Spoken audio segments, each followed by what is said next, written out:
What if I told you that 5,000 years ago, your wallet was a chicken? That if you wanted to buy a bag of wheat, you had to carry 5 live chickens to the market, hope the farmer wanted chickens, and somehow make change? What if I told you that the paper in your pocket right now is worth absolutely nothing?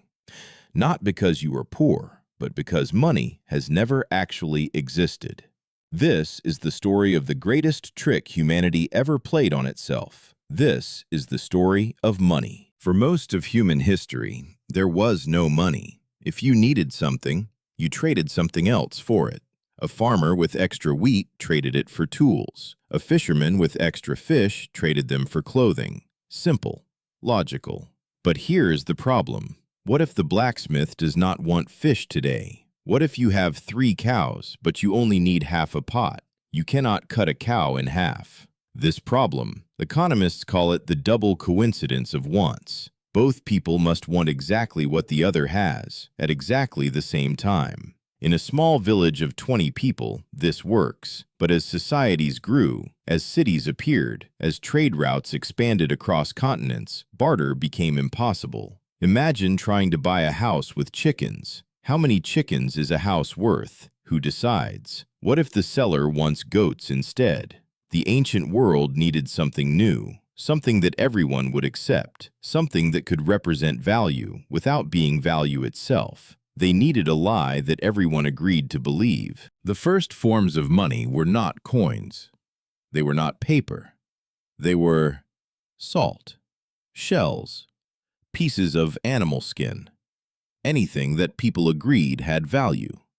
And here is the word that changes everything. Agreed. Not anything that was valuable. Anything that people agreed was valuable. The Roman army paid its soldiers in salt. That is where the word salary comes from. The Latin word salarium, a payment in salt. Salt was money. In ancient China, they used shells.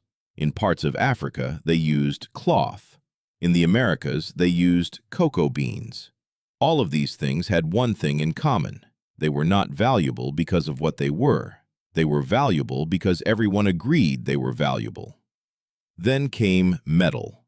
Around 600 BC, in a kingdom called Lydia, in what is now Turkey, humans did something revolutionary.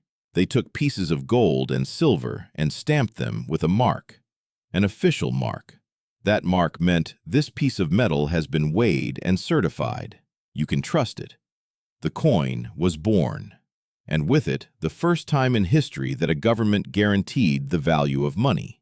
For centuries, coins worked, but coins are heavy. Carrying enough gold to buy a ship required a cart. So around the 7th century AD, China did something extraordinary. They invented paper money. Here is how it worked. You gave your gold to a trusted merchant. The merchant gave you a piece of paper that said, "This paper represents your gold." You can trade the paper instead of carrying the gold. The paper was not money. The paper was a promise that somewhere real gold existed to back it up. When European traders encountered this idea in the 13th century, they could not believe it. Marco Polo wrote that the Chinese emperor was making money out of nothing but paper. He thought it was the most bizarre thing he had ever seen. But it worked, because everyone agreed it worked, and that is the only thing that has ever made money real. Here's the part that most people never think about. In 1971, the United States made a decision that changed every currency on Earth. They removed the gold standard.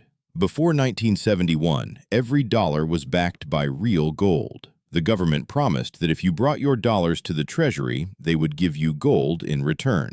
After 1971, that promise disappeared. The dollar was no longer backed by gold. It was backed by nothing.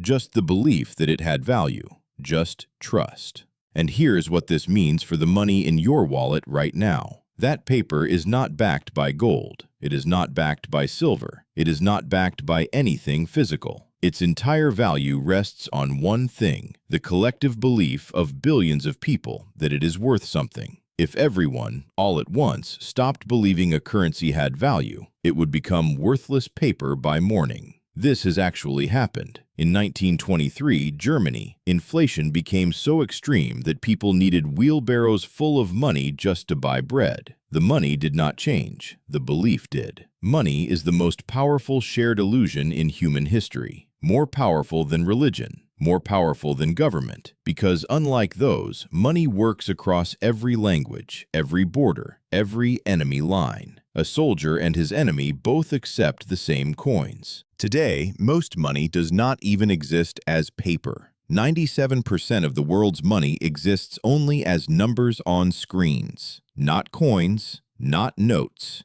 Numbers, digital entries in bank computers. When you pay with your phone, no money moves, no gold changes hands, no paper changes location. A number goes down in one computer, a number goes up in another, and everyone agrees that this means something happened. In 1994, the first online purchase in history was made. A pizza, ordered through a website called PizzaNet in Santa Cruz, California. That pizza changed the world. Then, in 2009, someone, or a group of people, using the name Satoshi Nakamoto, invented Bitcoin, a currency with no government, no bank, no physical form of any kind, just code, and the idea that people could trust math instead of institutions. Whether Bitcoin becomes the future of money or disappears completely, it asks the same question that humans have been asking for 5,000 years. What makes money real? And the answer has always been the same. Nothing, except us. The next time you hold a coin or tap your phone to pay, remember what you are actually doing. You are participating in the oldest shared story in human history. A story that started with chickens and wheat, moved through salt and shells and gold, became paper promises, and is now invisible numbers floating in digital space. Money is not real, but what it represents, trust between strangers, is one of the most powerful forces humans have ever created.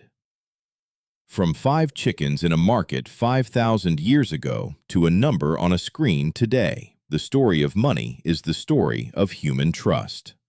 If this video made you think differently about the money in your pocket, subscribe to Stickman History. We are a small channel with one big goal: 1,000 subscribers, and every single one genuinely matters. Thank you for watching.